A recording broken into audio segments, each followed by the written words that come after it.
Di dunia politik, tak semua langkah pemimpin berjalan mulus. Ada jalan yang terjal, ada aral yang menghadang. Itulah yang dirasakan oleh Presiden Prabowo Subianto dalam upayanya menjalankan kebijakan untuk rakyat. Anggota Dewan Pembina Gerindra Dhanil Ansar Simanjuntak berpendapat adanya upaya menjegal kebijakan Presiden RI Prabowo Subianto oleh Raja Kecil memang terasa. Lewat akun X pribadinya, ia menyuarakan hal itu.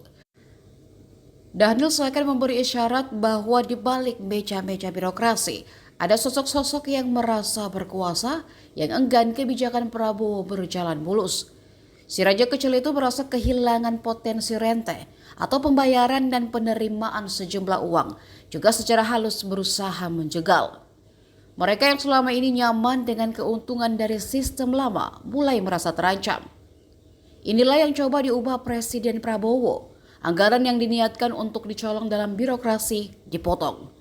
Kebijakan yang dirancang untuk perubahan besar tak selalu disambut dengan tangan terbuka. Ada yang mendukung, ada pula yang diam-diam berusaha menghambat.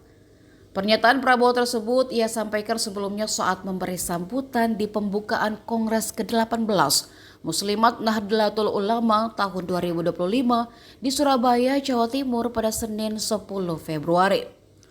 Presiden menegaskan dirinya melakukan penghematan tersebut untuk rakyat, termasuk untuk memberi makan anak-anak Indonesia dan berencana untuk memperbaiki seluruh sekolah di negeri ini.